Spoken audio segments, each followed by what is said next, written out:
Class 11-এর second semester পরীক্ষার্থীদের জন্য most important একটি ভিডিও নিয়ে চলে এসেছি। এই ভিডিওতে আলোচনা করব এডুকেশন বা শিক্ষাবিজ্ঞান বিষয়ের সাজেশন ভিত্তিক মান 5-এর কিছু প্রশ্ন উত্তর নিয়ে। প্রতিটি প্রশ্ন উত্তর খুবই ইম্পর্ট্যান্ট। তোমাদেরকে বলবো ভিডিও প্রথম থেকে শেষ পর্যন্ত দেখো। এখানে যে প্রশ্ন উত্তরগুলো নিয়ে আলোচনা করা হয়েছে প্রতিটা প্রশ্নের উত্তর তোমরা মন দিয়ে শোনো। দেখো, এর আগের ভিডিওগুলোতে মান 2, মান 5 এবং মান 10-এর সাজেশন ভিত্তিক প্রশ্নগুলো নিয়ে আলোচনা করেছিলাম। পাশাপাশি মান 2-এর সাজেশন ভিত্তিক প্রশ্ন এবং তার উত্তর নিয়ে আলোচনা করে দিয়েছিলাম। তোমরা যদি সেগুলো না দেখে থাকো প্লেলিস্টে যাও, সেখান থেকে তোমরা দেখে নিবে। তো আজকে যে মান 5-এর প্রশ্ন উত্তরগুলো নিয়ে আলোচনা করব, তোমরা ভালো করে বিষয়টা বোঝার চেষ্টা করো। পাশাপাশি এর যদি পিডিএফটা নিতে চাও তাহলে তার লিঙ্কটা আমি ডেসক্রিপশন বক্সে দিয়েছি, সেখান থেকে তোমরা ডাউনলোড করে নিতে পারো। দেখো, প্রথম প্রশ্নটা কী আছে, শিক্ষা মনোবিজ্ঞান কাকে বলে? শিক্ষা মনোবিজ্ঞানের লক্ষ্যগুলি বা উদ্দেশ্যগুলি আলোচনা করো। অ্যান্সারটা করে দিয়েছি। শিক্ষাবিজ্ঞান বা এডুকেশনাল সাইকোলজি মনোবিজ্ঞানের একটি গুরুত্বপূর্ণ শাখা। মানুষের শিক্ষা সংক্রান্ত আচরণের বিজ্ঞানই হলো শিক্ষা মনোবিজ্ঞান। মনোবিজ্ঞানীদের এই শাখায় মানুষের শিক্ষা সম্পর্কিত আচরণের বিভিন্ন সমস্যার ব্যাখ্যা ও বিশ্লেষণ করা হয় এবং এগুলোর সমাধানে মনোবিজ্ঞানের মূলনীতিসমূহ কীভাবে প্রয়োগ করা যায় সেই বিষয় নিয়ে আলোচনা করা হয়। এবার দেখো, শিক্ষা মনোবিজ্ঞানের প্রধান লক্ষ্য। দেখো, পয়েন্ট বাই পয়েন্ট আমি লিখে দিয়েছি, তোমরা কিন্তু পরীক্ষায় এইভাবে অ্যান্সারগুলো লিখবে। শিক্ষার্থীদের আচরণ বোঝা। শিক্ষা মনোবিজ্ঞানের প্রধান লক্ষ্য হলো শিক্ষার্থীদের আচরণ বোঝা। শিক্ষার্থীরা কীভাবে শেখে, তাদের শেখার ধরন, তাদের আগ্রহ এবং তাদের প্রয়োজনগুলো বোঝা। 2 নম্বর পয়েন্ট, 2 নম্বর দেওয়া আছে, 1, 2 করে লিখে দিয়েছি, সেভাবে তোমরা পরীক্ষায় লিখবে। শিক্ষার্থীদের মানসিক স্বাস্থ্য সমস্যাগুলো চিহ্নিত করা এবং তাদের সাহায্য করা। তারপর নেক্সট পয়েন্ট কী আছে, দেখো, শিক্ষণ পদ্ধতি উন্নয়ন করা। 1 নম্বর করে দিচ্ছি। আবার শিক্ষার্থীদের জন্য সবচেয়ে কার্যকর শিক্ষণ পদ্ধতিগুলো খুঁজে বের করা এবং সেগুলো প্রয়োগ করা। নেক্সট দেখো, 2 নম্বরে, নতুন ধরনের শিক্ষণ কৌশল এবং বিভিন্ন ধরনের নির্দেশনামূলক কর্মসূচি তৈরি করা। শিক্ষার্থীদের মূল্যায়ন করা। শিক্ষার্থীদের অগ্রগতি মূল্যায়ন করার জন্য বিভিন্ন পদ্ধতি ব্যবহার করা। 2 নম্বর পয়েন্ট, 2 নম্বর, শিক্ষার্থীদের শিক্ষামূলক আচরণ ও বিভিন্ন ধরনের বিকাশের প্রক্রিয়া সম্পর্কে পরিপূর্ণ তথ্য সংগ্রহ করা। শিক্ষার্থীদের মানসিক স্বাস্থ্য রক্ষা করা। 1 নম্বর, শিক্ষার্থীদের আচরণ বিশ্লেষণ করে তাদের সমাজের সঙ্গে সঙ্গতি বিধানের জন্য উপযোগী করে তোলা। 2 নম্বর, শিক্ষার্থীদের মধ্যেকার মানসিক সমস্যাগুলি খুঁজে বের করা এবং সেগুলির সমাধান করা। নেক্সট পয়েন্ট দেখো, শিক্ষকদের সাহায্য করা। শিক্ষকদের সুচিন্তিত কৌশল অবলম্বনে সাহায্য করা। 2 নম্বর দেওয়া আছে, শিক্ষকদের সামনে শিক্ষা সম্পর্কীয় বিভিন্ন তথ্য ও জ্ঞানের ভাণ্ডার উপস্থাপিত করা। নেক্সট পয়েন্ট, শিক্ষা পরিকল্পনা রচনা। শিক্ষা পরিকল্পনা রচনা, সময় তালিকা প্রস্তুতি, শিক্ষক ও শিক্ষিকার সঙ্গে সম্পর্কিত ব্যক্তিদের সাহায্য করা ইত্যাদি শিক্ষা বিজ্ঞানের অন্যতম লক্ষ্য। এরপর নেক্সট প্রশ্ন, মোস্ট ইম্পর্ট্যান্ট প্রশ্ন, শিক্ষা মনোবিজ্ঞানের বৈশিষ্ট্যগুলি উল্লেখ করো। দেখো, শিক্ষা মনোবিজ্ঞানের কিছু গুরুত্বপূর্ণ বৈশিষ্ট্য নিচে আলোচনা করা হলো। বিজ্ঞানভিত্তিক অধ্যয়ন। শিক্ষা মনোবিজ্ঞানের একটি বিজ্ঞানভিত্তিক অধ্যয়ন যা শিক্ষার্থীদের শিক্ষাগত আচরণ এবং শেখার প্রক্রিয়া সম্পর্কিত তথ্য সংগ্রহ ও বিশ্লেষণ করে। এখানে একটা জিনিস লিখে দিচ্ছি তোমাদের জন্য, পিডিএফ লিঙ্ক ডেসক্রিপশন বক্সে দেওয়া আছে, সেখান থেকে তোমরা ডাউনলোড করে নিতে পারো। এটা অ্যান্সারের মধ্যে লিখবে না কিন্তু, ওকে? এটা তোমাদেরকে অবগত করার জন্য এখানে লিখে দিয়েছি। দেখো, এক্ষেত্রে বিভিন্ন বৈজ্ঞানিক পদ্ধতি ব্যবহার করে তথ্য সংগ্রহ করা, যেমন পর্যবেক্ষণ, পরীক্ষা এবং সাক্ষাৎকার। নেক্সট পয়েন্ট, শিক্ষার্থীর বিকাশ। 1 নম্বর 2 নম্বর করে লিখে দিয়েছি। শিক্ষা মনোবিজ্ঞান শিক্ষার্থীদের শারীরিক, মানসিক এবং সামাজিক বিকাশ নিয়ে আলোচনা করে। 2 নম্বর, শিক্ষার্থীর বিকাশের বিভিন্ন স্তর যেমন শৈশব, কৈশোর, যৌবন এই বিজ্ঞানের একটি গুরুত্বপূর্ণ অংশ। এরপর আছে শিক্ষণ পদ্ধতি। 1 নম্বর, শিক্ষা মনোবিজ্ঞান শিক্ষার্থীদের জন্য সবচেয়ে কার্যকর শিক্ষণ পদ্ধতিগুলি খুঁজে বের করে এবং সেগুলো প্রয়োগ করে। 2 নম্বর, নতুন ধরনের শিক্ষণ কৌশল, বিভিন্ন ধরনের নির্দেশনামূলক কর্মসূচি তৈরি করা। এরপর আছে মূল্যায়ন। 1 নম্বর, শিক্ষা মনোবিজ্ঞান শিক্ষার্থীদের অগ্রগতি মূল্যায়ন করার জন্য বিভিন্ন পদ্ধতি ব্যবহার করে 2 নম্বর শিক্ষার্থীদের শিক্ষণমূলক আচরণ ও বিভিন্ন ধরনের বিকাশের প্রক্রিয়া সম্পর্কে পরিপূর্ণ তথ্য সংগ্রহ করা। নেক্সট পয়েন্ট ব্যবহারিক প্রয়োগ। 1 নম্বর শিক্ষা মনোবিজ্ঞানের জ্ঞান শিক্ষকদের তাদের শিখন কৌশলের উন্নতি করতে সাহায্য করে। 2 নম্বর এই জ্ঞান ব্যবহার করে শিক্ষকরা শিক্ষার্থীদের ব্যক্তিগত চাহিদা অনুযায়ী শিখন পরিকল্পনা তৈরি করতে পারেন। এবার হচ্ছে গিয়ে পয়েন্ট গতিশীল বিষয়।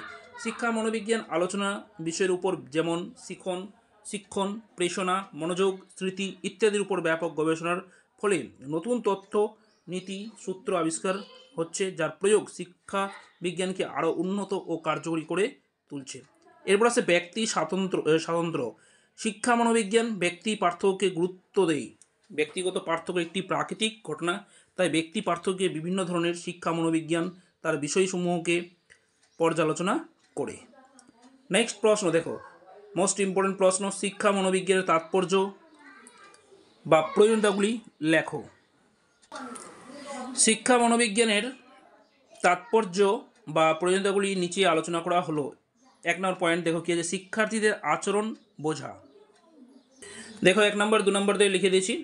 1 নম্বর শিক্ষা মনোবিজ্ঞানের জ্ঞান শিক্ষকদের শিক্ষার্থীদের আচরণ বুঝতে সাহায্য করে, যা তাদের শিখন কৌশল উন্নত করতে সহায়ক। 2 নম্বর শিক্ষার্থীদের মানসিক স্বাস্থ্য সমস্যাগুলি চিহ্নিত করা এবং তাদের সাহায্য করা। নেক্সট পয়েন্ট দেখো, শিক্ষণ পদ্ধতি উন্নত করা। 1 নম্বর শিক্ষা মনোবিজ্ঞানের শিক্ষার্থীদের জন্য সবচেয়ে কার্যকর শিক্ষণ পদ্ধতিগুলি বেছে নিতে সাহায্য করে।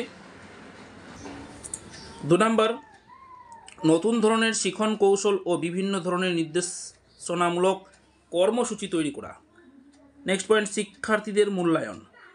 1 নম্বর করে দেওয়া হয়েছে, শিক্ষা মনোবিজ্ঞান শিক্ষকদের শিক্ষার্থীদের অগ্রগতি মূল্যায়ন করতে সাহায্য করে, যা তাদের শিখন পরিকল্পনা সংশোধন করতে সহায়ক।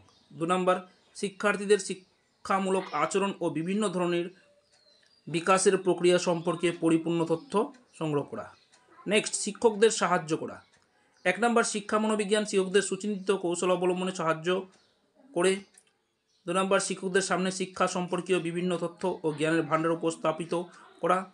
নেক্সট শিক্ষা মনোবিজ্ঞান শিক্ষক ও শিক্ষার্থী উভয়কে বিভিন্ন দিক থেকে সাহায্য করে এবং শিক্ষণ ও শিখন প্রণালী উন্নত করে তুলতে সাহায্য করে। নেক্সট পয়েন্ট শিক্ষা পরিকল্পনা রচনা। শিক্ষা পরিকল্পনা রচনা, সময় তালিকা প্রস্তুতি, শিক্ষক শিক্ষিকার সঙ্গে সম্পর্কিত ব্যক্তিদের সাহায্য করা ইত্যাদি শিক্ষা বিজ্ঞানের অন্যতম লক্ষ্য। এরপর নেক্সট হচ্ছে ব্যক্তি স্বাতন্ত্র্য। শিক্ষা মনোবিজ্ঞানে ব্যক্তি পার্থক্যকে গুরুত্ব দেয়। ব্যক্তিগত পার্থক্য একটি প্রাকৃতিক ঘটনা, তাই ব্যক্তি পার্থক্যকে ভিত্তি করে শিক্ষা মনোবিজ্ঞান তার বিষয়সমূহকে পর্যালোচনা করে। 2 নম্বর পয়েন্ট দেওয়া আছে বিশেষ চাহিদা সম্পন্ন শিক্ষার্থীদের শিক্ষা। বিশেষ চাহিদা সম্পন্ন শিক্ষার্থীদের জন্য শিক্ষণ পদ্ধতি এবং সহায়তা সম্পর্কে আলোচনা করা। নেক্সট প্রশ্ন দেখো, শিক্ষাক্ষেত্রে প্রত্যক্ষণের গুরুত্ব আলোচনা করো। মোস্ট ইম্পর্ট্যান্ট, শিক্ষাক্ষেত্রে প্রত্যক্ষণের গুরুত্ব অপরিসীম। নিচে কয়েকটি উল্লেখযোগ্য গুরুত্ব আলোচনা করা হলো। 1 নম্বর পয়েন্ট দেখো কি আছে, জ্ঞান অর্জন ও বোধগম্যতা বৃদ্ধি। দেখো 1, 2 করে লিখে দিয়েছি। প্রত্যক্ষণের মাধ্যমে শিক্ষার্থীদের সরাসরি বিভিন্ন বস্তুর বৈশিষ্ট্য, আকার, রং, গঠন ইত্যাদি সম্পর্কে জ্ঞান লাভ করে। 2 নম্বর এটি তাদের বাস্তব অভিজ্ঞতা অর্জনে সাহায্য করে, যা পাঠ্যপুস্তকের জ্ঞানকে আরও ভালোভাবে বুঝতে সাহায্য করে। নেক্সট পয়েন্ট মনোযোগ বৃদ্ধি। দেখো 1 নম্বর 2 নম্বর করে লিখে দিয়েছি। প্রত্যক্ষণের মাধ্যমে শিক্ষার্থী তাদের মনোযোগ কোনো নির্দিষ্ট বস্তুর উপর কেন্দ্রীভূত করতে পারে। 2 নম্বর এটি তাদের পাঠের প্রতি আগ্রহ বাড়ায় এবং শেখার প্রক্রিয়াকে আরও কার্যকর করে। এরপর স্মৃতিশক্তি উন্নত করা। 1 নম্বর দেখো প্রত্যক্ষণের মাধ্যমে অর্জিত জ্ঞান দীর্ঘস্থায়ী স্মৃতিকে পরিণত হয়। 2 নম্বর এটি শিক্ষার্থীদের মধ্যে তথ্য মনে রাখতে এবং তাদের প্রয়োজনে তা পুনরুদ্ধার করতে সাহায্য করে। সমস্যা সমাধান দক্ষতা বৃদ্ধি। 1 নম্বর প্রত্যক্ষণের মাধ্যমে শিক্ষার্থীদের বাস্তব সমস্যার সম্মুখীন হয় এবং সেগুলো সমাধান করার কৌশল শেখে। 2 নম্বর এটি তাদের সমালোচনামূলক চিন্তাভাবনা এবং সিদ্ধান্ত গ্রহণের ক্ষমতা বাড়ায়। নেক্সট পয়েন্ট সৃজনশীলতা বিকাশ। 1 নম্বর প্রত্যক্ষণের মাধ্যমে শিক্ষার্থীরা নতুন ধারণা এবং মনোযোগ তৈরি করতে পারে। 2 নম্বর এটি তাদের সৃজনশীলতা এবং উদ্ভাবনী ক্ষমতা বিকাশে সাহায্য করে। ব্যবহারিক জ্ঞান অর্জন, প্রত্যক্ষণ শিক্ষার্থীদের ব্যবহারিক জ্ঞান অর্জনে সাহায্য করে। 2 নম্বর, শিক্ষার্থীদের হাতে কলমে বিভিন্ন জিনিস করা শেখে। উদাহরণস্বরূপ বিজ্ঞান এর ব্যবহারিক ক্লাসগুলি প্রত্যক্ষণের মাধ্যমে করালে ছাত্রছাত্রীরা অনেক বেশি জ্ঞান অর্জন করতে পারে। শিক্ষকের ভূমিকা, শিক্ষার্থীরা যাতে সঠিকভাবে প্রত্যক্ষণের মাধ্যমে জ্ঞান অর্জন করতে পারে সেই দিকে শিক্ষকদের লক্ষ্য রাখতে হবে। নেক্সট 2 নম্বর, শিক্ষার্থীদের সামনে বিভিন্ন ধরনের বস্তু বা বিষয় উপস্থাপন করে তাদের প্রত্যক্ষণের সুযোগ করে দিতে হবে। 3 নম্বর, প্রত্যক্ষণের পর শিক্ষার্থীদের সঙ্গে আলোচনা করে তাদের জ্ঞানকে আরও দৃঢ় করতে হবে। নেক্সট প্রশ্ন, মোস্ট ইম্পর্টেন্ট প্রশ্ন, থর্নডাইকের শিক্ষণ তত্ত্বে মুখ্য সূত্রগুলির শিক্ষাগত তাৎপর্য লেখো। ভীষণ ইম্পর্টেন্ট প্রশ্নটা, অ্যান্সার লিখে দিয়েছি। থর্নডাইকের শিক্ষণ তত্ত্বে 3টি মুখ্য সূত্র আছে, সেগুলি হলো, প্রথম সূত্র কি, ল অফ রিডিংনেস, প্রস্তুতির সূত্র। দেখো প্রথম সূত্র কি, প্রস্তুতির সূত্র। কি তাৎপর্যগুলো কি কি দেখো, 1 নম্বর 2 নম্বর 3 নম্বর করে দিয়ে দিয়েছি। শিক্ষাগত তাৎপর্য, শিক্ষার্থীদের শেখানোর জন্য প্রস্তুত করা প্রয়োজন। 2 নম্বর, শারীরিক ও মানসিক প্রস্তুতি ছাড়া শিক্ষা কার্যকর হয় না। 3 নম্বর, শিক্ষার্থীদের আগ্রহ মনোযোগ সৃষ্টি করতে হবে। এরপর হচ্ছে অনুশীলনের সূত্র অর্থাৎ ল অফ এক্সারসাইজ, এর শিক্ষাগত তাৎপর্যগুলি কী কী দেখে নাও। বারবার অনুশীলন করলে শিখন স্থায়ী হয়। 2 নম্বর, অভ্যাস ও পুনরাবৃত্তির মাধ্যমে দক্ষতা বৃদ্ধি পায়। 3 নম্বর, শিক্ষার্থীদের নিয়মিত অনুশীলনের সুযোগ দিতে হবে। 3 নম্বর হচ্ছে ফল লাভের সূত্র অর্থাৎ ল অফ এফেক্ট, শিক্ষাগত তাৎপর্যগুলো কী কী দেখে নাও। ইতিবাচক ফল পেতে শিখন আরও শক্তিশালী হয়। 2 নম্বর, পুরস্কার ও প্রশংসা শিক্ষার্থীদের উৎসাহিত করে। 3 নম্বর, শিক্ষার্থীদের কাজের স্বীকৃতি দিতে হবে। নেতিবাচক ফল পেলে শিখন দুর্বল হয়ে যায়, অর্থাৎ নেতিবাচক ফল পেলে শিখন দুর্বল হয়ে যায়। তো এই ছিল এটা প্রশ্নের উত্তর। তারপর নেক্সট দেখো, কেস স্টাডি পদ্ধতি কি, এই পদ্ধতির বৈশিষ্ট্যগুলি লেখো। মোস্ট ইম্পর্টেন্ট প্রশ্ন। কেস স্টাডি পদ্ধতি বা কেস স্টাডি মেথড হলো একটি গভীর বিশ্লেষণমূলক গবেষণার পদ্ধতি। এই পদ্ধতিতে কোনো একক গোষ্ঠীর ব্যক্তি, ঘটনা বা পরিস্থিতি থেকে গভীরভাবে পর্যবেক্ষণ ও বিশ্লেষণ করা হয়। এর মাধ্যমে সেই নির্দিষ্ট বিষয়ে অন্তর্নিহিত কারণ, প্রভাব এবং জটিলতাগুলো বোঝার চেষ্টা করা হয়। কেস স্টাডি পদ্ধতির কয়েকটি বৈশিষ্ট্য নিচে আলোচনা করা হলো। দেখো প্রথম পয়েন্টে কি হচ্ছে, গভীর বিশ্লেষণ। এই পদ্ধতিতে একটি নির্দিষ্ট ঘটনা বা পরিস্থিতিকে গভীরভাবে বিশ্লেষণ করা হয়। এতে ঘটনার পিছনে কারণ প্রভাব এবং অন্যান্য সম্পর্কিত বিষয়গুলি খতিয়ে দেখা হয়। নেক্সট পয়েন্ট, গুণগত এবং পরিমাণগত উভয় তথ্য। কেস স্টাডির গুণগত যেমন সাক্ষাৎকার, পর্যবেক্ষণ, এবং পরিমাণগত যেমন হচ্ছে পরিসংখ্যান, তারপর ডেটা, উভয় ধরনের তথ্য ব্যবহার করা হয়। তারপর হচ্ছে পরিস্থিতিমূলক মূল্যায়ন। এই পদ্ধতি একটি নির্দিষ্ট পরিস্থিতির সামগ্রিক মূল্যায়ন করতে সাহায্য করে। এতে দুর্বলতা এবং সবলতা উভয়ই চিহ্নিত করা হয়। নেক্সট হচ্ছে সমস্যা সমাধান। কেস স্টাডির মাধ্যমে একটি নির্দিষ্ট সমস্যার সমাধান খুঁজে বের করা যায়। এটি বিভিন্ন বিকল্প মূল্যায়ন করতে সেরা সমাধানটি নির্বাচন করতে সাহায্য করে। নেক্সট পয়েন্ট, বাস্তব জীবনের উদাহরণ। কেস স্টাডি বাস্তব জীবনের উদাহরণ ব্যবহার করে একটি তত্ত্ব ও অনুশীলনের মধ্যে যোগসূত্র স্থাপন করে। নেক্সট, নমনীয়তা। কেস স্টাডির পদ্ধতি নমনীয় বা গবেষকদের প্রয়োজন অনুযায়ী পরিবর্তন করা যেতে পারে। এরপর নেক্সট পয়েন্ট হচ্ছে বর্ণনামূলক। কেস স্টাডি কোনো ঘটনার নিবিড় মূল্যায়নের সুযোগ দেয়। তো এই ছিল আজকের ভিডিওর কিছু গুরুত্বপূর্ণ প্রশ্ন উত্তর। তোমাদেরকে ভালো করে প্রতিটা প্রশ্নের উত্তর অবশ্যই পড়ে যাবে। তো ভিডিওটি এখানে শেষ করছি। ভালো অবশ্যই লাইক করো, বন্ধুদের শেয়ার করো, আর চ্যানেল নতুন থাকলে অবশ্যই চ্যানেলটিকে সাবস্ক্রাইব করে পাশে থাকো। দেখা হচ্ছে পরের আরেকটি গুরুত্বপূর্ণ ভিডিওতে।